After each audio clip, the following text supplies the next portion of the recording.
It's now time for The Journal, WBGU-TV's award-winning public affairs program, with your host, Steve Kendall. This is where your community matters. Local people, local issues.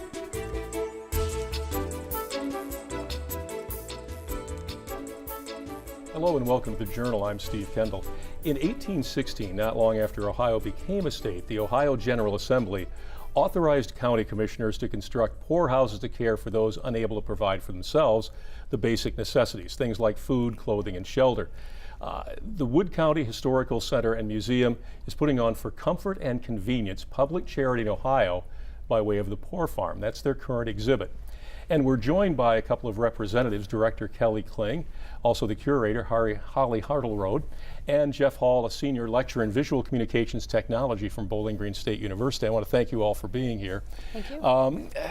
To start off, Kelli, let's talk just a little bit about the museum itself, the Center Museum, because it isn't just about this particular exhibit. There's a lot of other things that go on. You've done a lot of things in the past. So just talk a little about the mission of what you do out there at Wood County Historical Center and Museum. Well, the Historical Museum has been in operation since 1971. It was the former Poor Farm of Wood County, and at the time that it opened as a museum, or excuse me, since 1975, the infirmary closed in 71 and then reopened as a museum in 1975.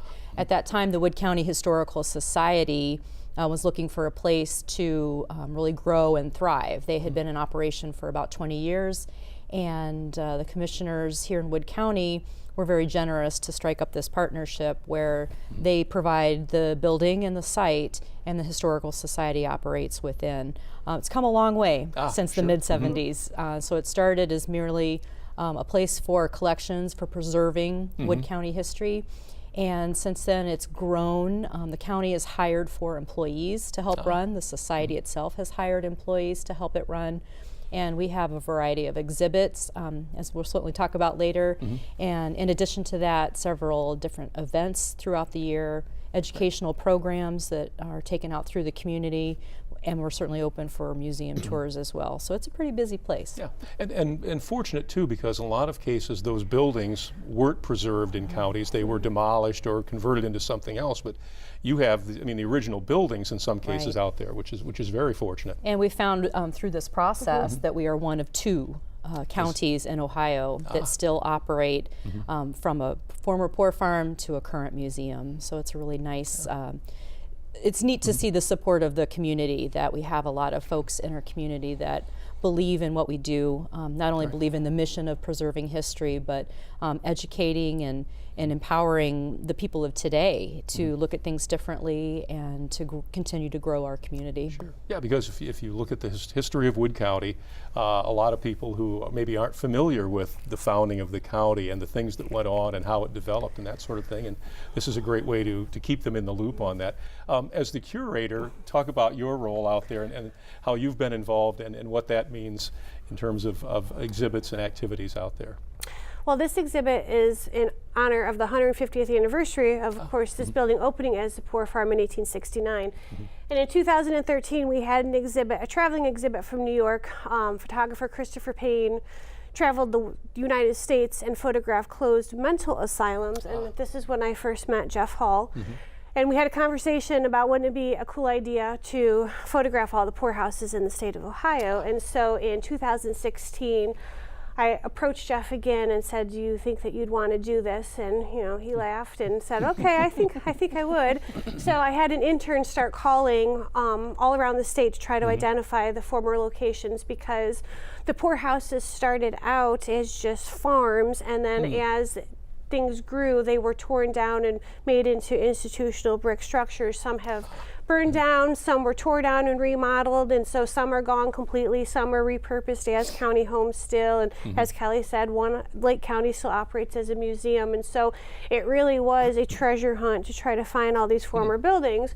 And then while Jeff was traveling the state, I was contacting historical societies, commissioners' offices, libraries, genealogy societies, trying to find the historical interpretation for each county site around the state, and then traveling to the Ohio History Connection and the Rutherford B. Hayes Library to read all of the Ohio State Board of Charities annual reports, the Ohio Department of Public Welfare reports, to figure out how public charity was maintained throughout the state. So it was about a 2-year process from start to finish, and then what is up now is the result of all of that work. Yeah, and Jeff, as you traveled around trying to record all of this, I mean, what were some of the challenges you faced when you got leads, when Holly was able to give you, hey, let's go to this county, this county, and this county?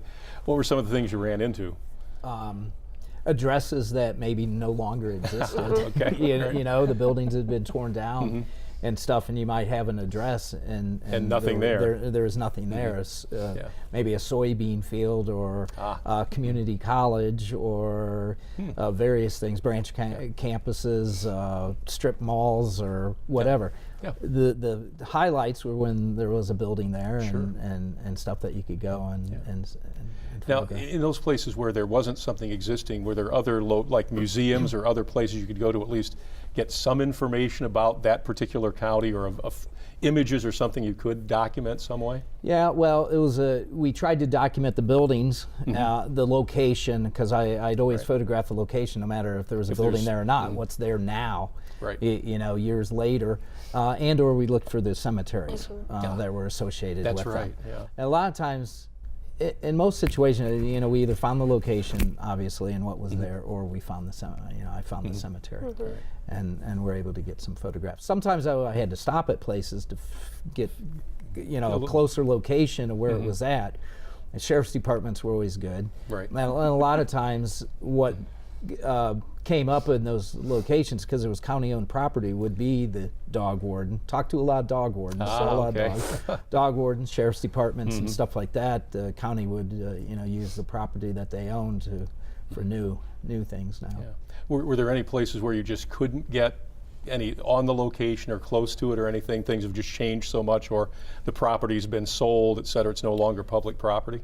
I guess one that we didn't get was Brown County, which is privately owned, and they didn't want us on there taking photographs and stuff. But interesting, and some of the properties too. You know, I actually photographed them when they were still in use, and one county, Henry County, it went from being in use to being torn down. Over the course of the 2 years that it took me to get these, you know, it was in use, then it was kind of abandoned and gutted, and then my understanding is it's gone completely, and they tore it down. So these places are, you know, leaving us quickly, and you know. Well, and that's the other part of this, actually documenting what still remains, and of course you said that one was here and literally gone within the timeline that you're talking about here. And there were several that I had to kind of hightail it out to get before it was torn down. And Columbiana County was halfway torn down and halfway up and stuff. I got that right in the middle. Yeah, and when we talk a little more about this, but those kind of services have moved to all different, a series of other agencies now, in essence, or there's been other means now to deal with that. We come back, let's talk a little bit about how this took place in Ohio and how it developed, because as you've said, this isn't just about Wood County's poorhouse and the facility here. You guys documented how Ohio approached this as a state, as a statewide issue, not just a local issue, which is kind of unusual when you think about those times that there was a statewide effort to address this. So we'll be back in just a moment. The exhibit is For Comfort and Convenience, Public Charity in Ohio by way of the Poor Farm. It's the Wood County Historical Center. We'll be back in just a moment here on Journal. Thank you for staying with us here on the Journal. We're talking about For Comfort and Convenience, Public Charity in Ohio by way of the Poor Farm. It's the exhibit at the Wood County Historical Center. And our guests are Kelli Kling, Holly Hartlerode, and Jeff Hall. When we left that last segment, we were talking about the fact that the state of Ohio approached this, the state legislature, the General Assembly, said to the counties that existed then, because not all of them were counties at that point, you will provide this particular service to provide the basic necessities of life for people. So, Holly, talk a little about that statewide approach, because that was probably kind of unusual in that era, it seems, actually, but maybe not. You would think so.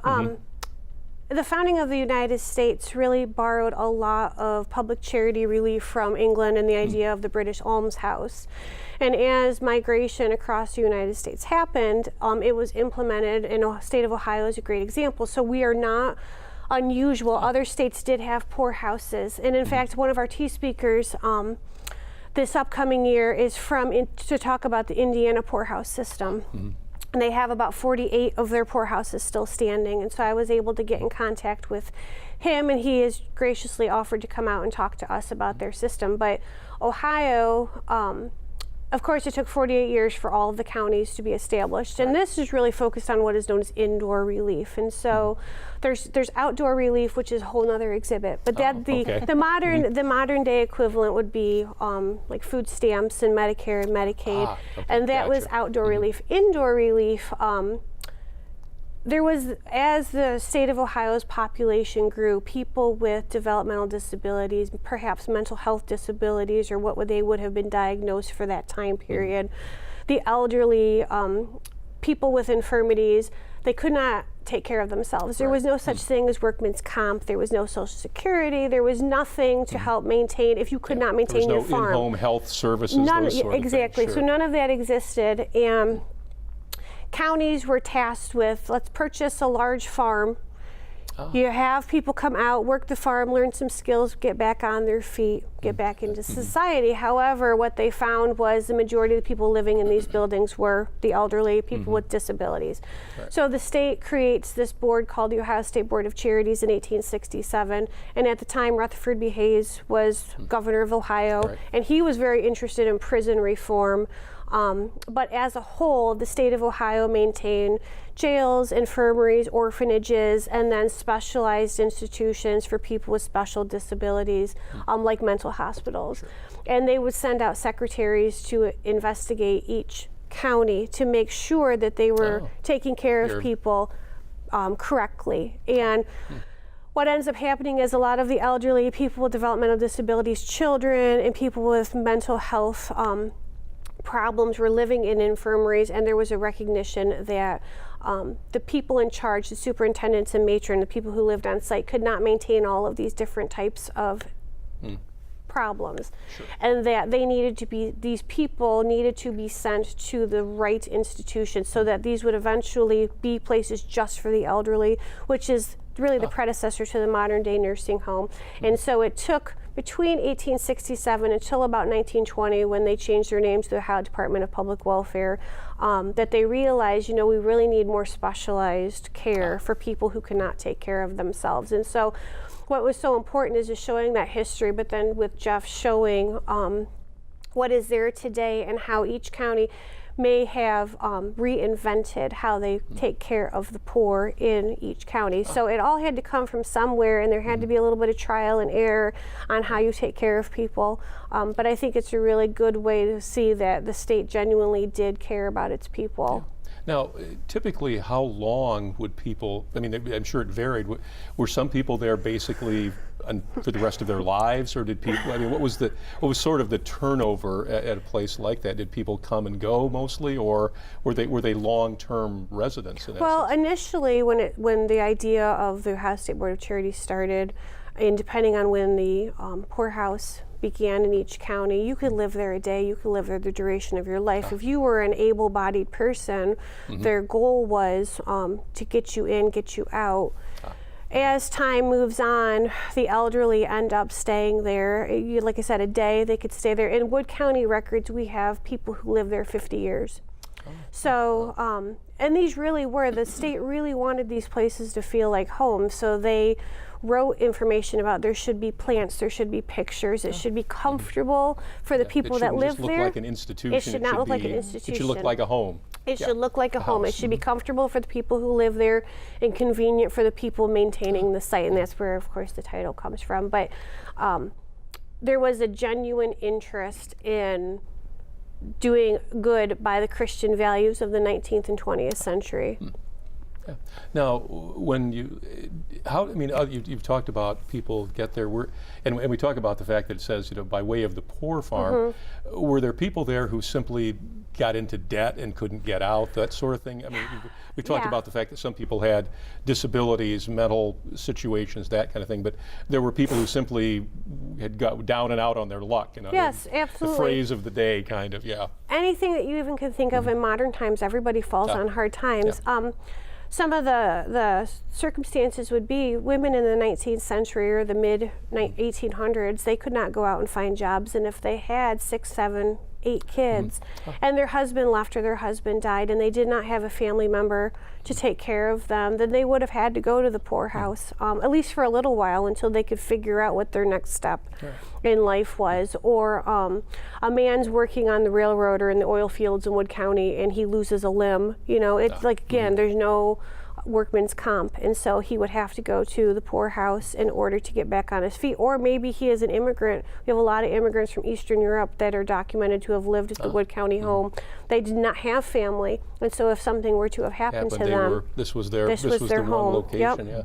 And you mentioned the fact too, now there were children then, there were families or parts of families that were in there as well. It wasn't just individuals, it could be an entire family. It could be entire families. The Ohio State Board of Charities was really against children living in infirmaries because they did not want them to be exposed to a pauper lifestyle. They were very concerned about their moral upbringing, and counties were encouraged to build orphanages, but it all depended on the financial stability of a county. So eventually, Wood County does build an orphanage, and so children would not have gone to live at the infirmary, although we did have about 100 kids who lived at the infirmary. At one time. This is different in every county in the state. As long as the children were kept separate, because there was a separation of men, women, and children, as long as the children were kept separate from the adults, primarily the men, then in some cases they could stay on the infirmary site. But again, it had to do with the quality of your management and how efficiently your building was run, and then the number of kids. So again, there'd be a difference between urban and rural communities. Now, Jeff, when you went around to kind of document the various locations, how home-like, comfortable were these places? That probably varied, I'm assuming, depending on... That I think varied a lot. Some of them are still in operation, and really are very nice, and the people in there, were very nice and stuff like that. But there was stories of situations that weren't the gamut so of nice. Really, I think they ran the gamut across the very state good facilities to some that could have been better. I think Wood County's was very good, or considered very good at that time, and some maybe not so good. Not as good as they should have been or could have been. Yes. When we come back, we'll talk a little bit more of this, and then we'll talk about some of the things that are coming up in the future, because there are events that go through the year with this particular exhibit, but you have other things, of course, in the pipeline as well, so we can talk about those when we come back. Back in just a moment here on The Journal on WBGU-TV. Thanks for staying with us on The Journal. The event and the exhibit is called For Comfort and Convenience, Public Charity in Ohio by Way of the Poor Farm, and that's going on at the Wood County Historical Museum. It runs through the year, and we've touched on kind of the background about how these things evolved in the various counties. But along with the particular exhibit, there are a series of events that go on through the year related to this exhibit. Not just the exhibit itself, but other things attached to it. So Kelly, talk a little bit about that. Well, we started off in February with a ribbon cutting and an official opening that Jeff was the guest speaker. And went over extremely well, and so we like to continue that momentum. We do have a monthly tea series. We have 10 tea and talks throughout the year that take place on the second Thursday of each month starting in April. And as Holly alluded to earlier, each one of those themes is going to tackle some aspect of this concept of the poor farm. Not all the speakers are going to be from Wood County. We have several speakers from throughout Ohio and even Indiana that will be talking about their aspect of the poor farm. So they'll all be very different, and it's one of those things where going into it you're not quite sure what to expect, but the history of our teas has been people go in not always knowing, but they come out thinking, wow, that was really cool. Really informative, and really, you find out things you thought, the things you think you knew, and then you find out things you really didn't know. Then also coming up in April, we do have a pauper cemetery on our site, as many of the poor farms did, and our site is the markers are just numbers. They don't have names associated with them, which we've seen as kind of common. Pretty common. So Holly really wanted to show our population that we do know who is buried there, and those people do deserve to have that recognition. So we have a monument that will be dedicated in April with a ceremony that lists the names of all of those that we know, which we think we know, are buried in that pauper cemetery. Sure. So that'll be one of our events in April. And we also have a living history event that takes place every August. Now, normally that's at Oak Grove Cemetery on the campus of BGSU. Sure. This year we thought with sticking with our theme, the portrayals for the living history event will be of the people buried in the pauper cemetery, and that event will take place at the pauper cemetery at the historical museum as well. Yeah. Now it's interesting, as you mentioned, the fact that the stones are numbers.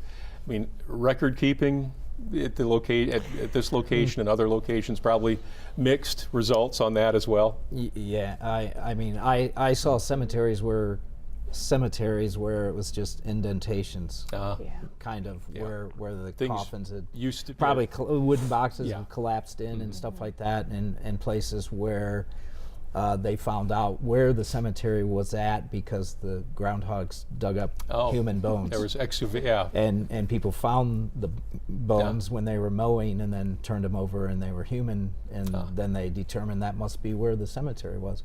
Some of them are kind of gone and forgotten, and the people that were buried there. So not only are we going to talk about Wood County, but coming up this summer, there's also a partner exhibit that's going to open up. And do you want to talk a little bit about the Jacob Riis? Yeah, the National Endowment for the Humanities partners with the Midwest Museums Alliance, and they offer a traveling exhibit about a documentary photographer named Jacob Riis.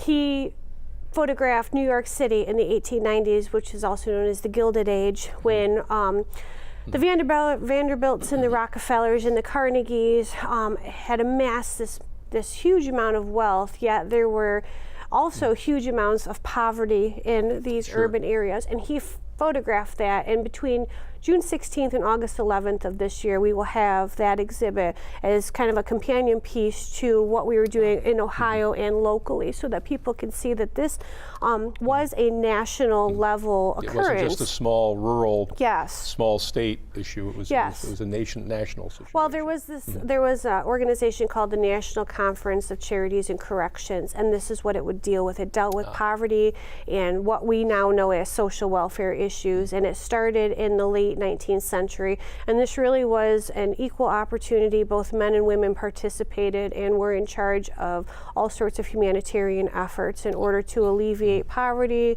education reform, prison reform, and it really was a national movement. So it's really great. It's a big thing now. National Council for Public History has just featured the fact that museums really need to start talking more about poverty in history and how it is interpreted today. Sure. And all this is a great lead-in to next year in 2020 when we celebrate the Wood County Bicentennial. Right. Yeah, and that's and you've obviously got a lot. A lot's in the works for that. Right. At this point, sure. None that you're going to reveal right now, though. Huh? No. You have to stay tuned until next time. Have to come back the next time for that. Okay.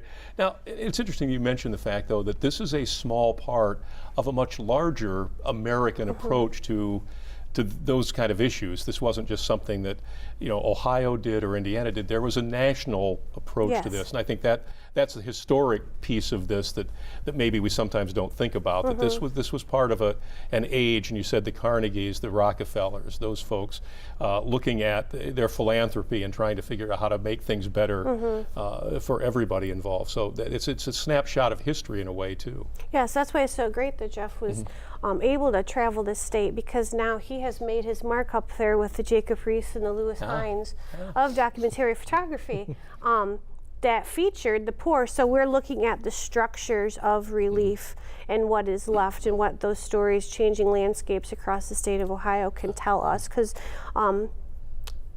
sometimes where your local Walmart goes up, you don't realize that, hey, that's where the poorhouse used to be. So there's a great connection and evolution of a story throughout a community by looking at these buildings. Right. Well, and as you probably saw, as you said, you would go to a place and there'd be an empty lot, or there'd be something totally unrelated, and yet that little bit of history may exist someplace in photos or some other archive, but the fact is it doesn't exist anymore. Right. True. Yeah. True. Now, and when you, I guess when you look at that, how do you approach that in terms of from being a researcher and documenting this thing? I mean, what are your thoughts? What are the things you look for when you go out there? What's at the top of your mind when you say, okay, I'm headed into Brown County. If I can't find this, I mean, how do you kind of find something by the time you're done? Trying to talk to people. I mean, trying to find the people that know something about it. And I stopped at a lot of houses, you know, that you know, I just went up knocking on the door sometimes and said, hey, I think this was around here. The other thing was you always tried to find the oldest person. They had to be very nice in how you ask for the oldest person at the sheriff's department Someone or something. who might know. Because if you talk to somebody that was young, they looked at you like, I don't what are know you what up you're to? I don't know what you're talking about. You know, they had no idea, Sure. You know, anything about these facilities and stuff like that. So it really was a very tactful way of like saying, do you have anybody that's been here for a few years? You know, somebody who, exactly. Who's, and they would know about it, you know, and you know, that was good. But just knocking on doors, going to sheriff's department, stopping at the dog warden, going to the library, any resource stuff like that, any resource that you could to try and track it down. And that's what made the project a lot of time.